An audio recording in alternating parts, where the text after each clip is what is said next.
One of the things about reading vintage SF is sometimes it's difficult to find some of the books. Books that are out of print are often out of the library. Library books have a shelf life. Sometimes the fun is in trying to find a science fiction novel you want to read. Used bookstores, Goodwill stores, and yard sales sometimes are a source. If you're looking for something more specific, you might use eBay or Abe Books or other online booksellers. In the area of reprints of classic SF, I find that Book Outlet is a good economical source. As I'm a Canadian, I go to bookoutlet.ca. One of the pleasures, and perhaps a bit of a danger, is when sourcing old SF books, you start to fall in love with a certain publication line. I want to share with you now what I consider one of the most important and beautiful lines of science fiction published. They're published by Ace. They're called Ace Science Fiction Specials, and there's 3 series of them. I'm talking about Series 1. The editor was Terry Carr.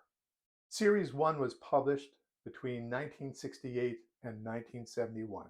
It was a very influential series in science fiction publishing. 4 of the 6 novels nominated for the 1970 Nebula Awards were Ace Science Fiction Specials. So let's take a look at some of the specials that I have collected so far. Clifford Simak, Why Call Them Back from Heaven? The early design had 2 squares with the title in between. The artwork was by Leo and Diane Dillon. They are an integral part of this series of books. Next, we have Rite of Passage by Alexei Panshin. This book won the Nebula Award and was reissued with a seal, a crest with Nebula Award on it. D.G. Compton, Syntha Joy. Isle of the Dead by Roger Zelazny. In between the last novel and this novel, they changed the design so that you had a banner on the top with the name and author and a full page of the art by Leo and Diane Dillon. To me, this is one of the most beautiful designs in science fiction books. The Jagged Orbit by John Brunner. It looks like a stained glass window, doesn't it? The Island Under the Earth by Avram Davidson. McChasm by John T. Sladek. The Silent Multitude by D.G. Compton. The Palace of Eternity by Bob Shaw. You'll find a review of this book on my channel.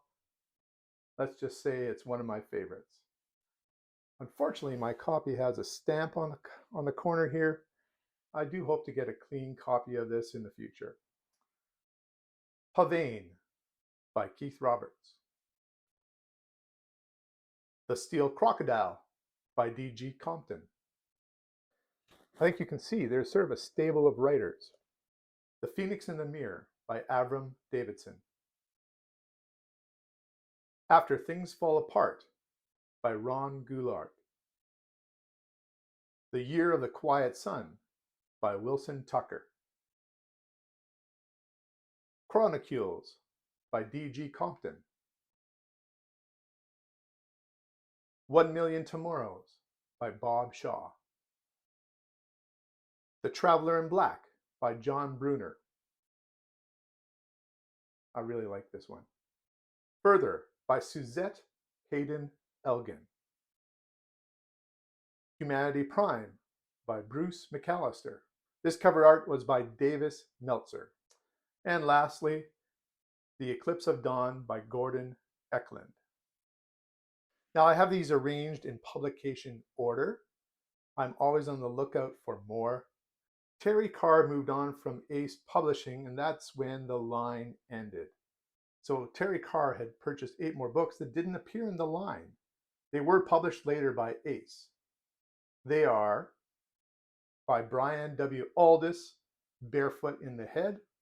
It has a Leo and Diane Dillon cover. It is beautiful. D.G. Compton, The Missionaries. Gordon Eklund, A Trace of Dreams.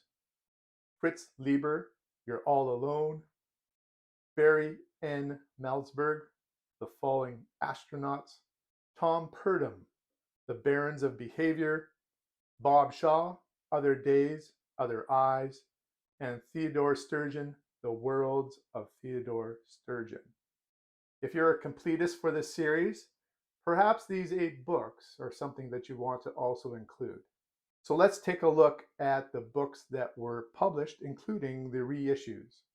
So here's a visual that I've created of the 1968 to 1971 books that were printed for Ace Science Fiction Specials. I've placed a red R over top of books that were reissued in the line. 2 of them are because they won awards, and the other 2, I'm assuming, because they were so popular. Now, I'm going to black out those that I already have in my collection. So I'm approximately halfway there. This, for the collector, is where the fun begins, and also potentially a very expensive endeavor.